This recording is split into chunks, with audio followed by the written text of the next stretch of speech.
Happy almost Thanksgiving, everyone. Every year I think I've got this holiday figured out.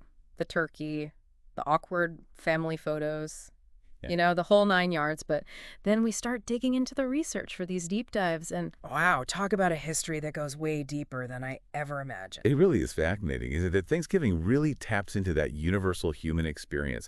That feeling of celebrating a good harvest and expressing gratitude for what we have. But how it all plays out in different cultures, well, that's when things get really interesting. So we're diving into this Wikipedia entry on Thanksgiving that you provided, and hmm right off the bat, something really surprised me. There's an actual debate about the first Thanksgiving in the U.S. Oh, absolutely. It's a point of historical contention, for sure. A lot of it depends on how you define Thanksgiving. Are we talking about a religious observance or a celebratory feast? See, when I think Thanksgiving, I'm picturing pilgrims and cornucopias, so Massachusetts have to be the winner in my book. But what's Virginia's claim to the first Thanksgiving? Well, Virginia points to an event in 1619 at Berkeley 100. Settlers held a big prayer service there, giving thanks for arriving safe and sound. Now, whether you call that a Thanksgiving or not, well, that's where the debate comes in.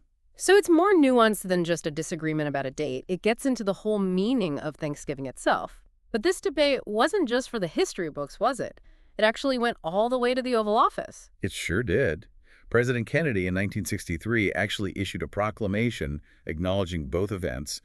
Virginia and Massachusetts both got their shout out, which I think really shows how historical interpretation can get tangled up with politics, even after all those years. Wow, that's wild. So no clear winner in the first Thanksgiving showdown, I guess.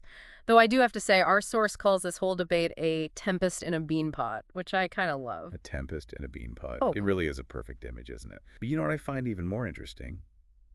Thanksgiving. This holiday we see as uniquely American.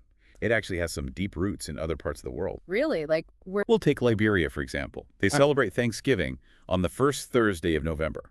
Liberia. I have to admit, that's not the first place I would have thought of. How did that come about? It's directly tied to Liberia's founding. Back in the 19th century, freed American slaves went there and established the nation. It really highlights how these big historical events can end up shaping traditions, even across continents. So we've got Thanksgiving with pilgrims, Thanksgiving without pilgrims, and Thanksgiving with connections to Africa. This is really giving me a whole new perspective on this holiday. And we're just scratching the surface. Even something as seemingly simple as picking a date for Thanksgiving.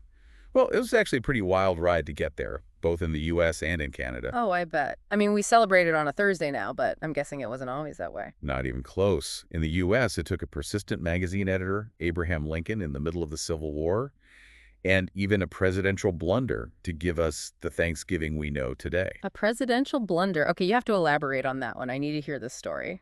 All right, so picture this. It's 1939. The Great Depression is in full swing, and President Roosevelt wants to help boost the economy.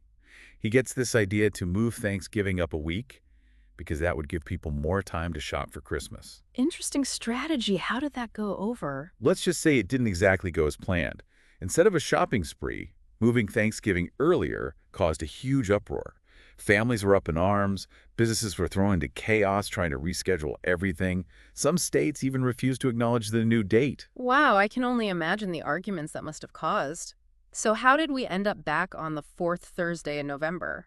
It took a few years of confusion and a whole lot of pushback, but eventually Congress stepped in and made it official. Thanksgiving would be on the fourth Thursday in November. It seems like such a simple thing now, celebrating on the fourth Thursday, but wow, what a story. It really is. And Canada had its own set of concerns when they were trying to figure out when to celebrate Thanksgiving. They ended up going with the second Monday in October, mainly to avoid clashing with Armistice Day. It's just fascinating how these seemingly small details, like when to celebrate a holiday, can reveal so much about a country's values and history. It really makes you think, what other traditions have these kind of surprising backstories hidden beneath the surface? We could do a whole deep dive on that sometime, but I'm getting us sidetracked. You were talking about Thanksgiving around the world. Right. We were talking about how Liberia's Thanksgiving has this interesting connection to the American holiday. But their celebrations actually focus more on religious services and family time. It's not as much about the food. So different kind of feel, but still centered around gratitude. Makes sense. Absolutely. And then you have places like Grenada. They actually have their own Thanksgiving, but it's a completely different story. I'm intrigued. Tell me more. Well, Grenada's Thanksgiving actually commemorates a very specific historical event. It marks the anniversary of a 1983 invasion. Okay. I have to admit, I'm not familiar with that part of history, so for them, Thanksgiving is more about. Remembrance. It's a day for them to reflect on their national identity and to honor the events that shaped their country.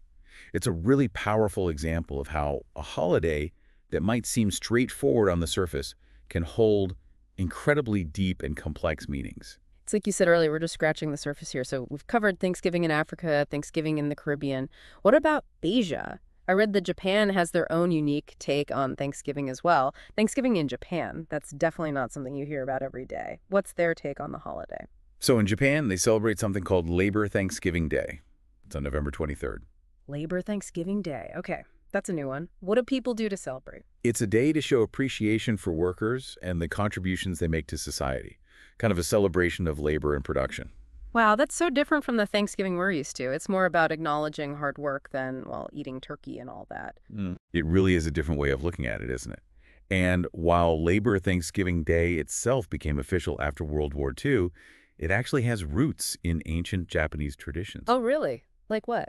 Well, they used to have these Shinto harvest festivals, and those celebrations kind of blended with the newer ideas about labor and gratitude. It's interesting how those older traditions find their way into modern life. That is really fascinating. It just goes to show you how much history is behind everything, even if we don't always see it. It makes you think about all the different ways people around the world express gratitude. It's not just about one day or one specific meal. It's about recognizing the good things in life and appreciating where they come from. This has been such an eye-opening conversation. I know I'm going to be looking at Thanksgiving in a whole new light this year. Me too. Me too. It's a good reminder that even something as familiar as Thanksgiving has these hidden depths and fascinating stories to uncover. It's been a pleasure diving into this topic with you. And to everyone listening, happy Thanksgiving from both of us. Whether you're celebrating with family, friends, or just enjoying a quiet day of reflection, we hope you have a wonderful Thanksgiving.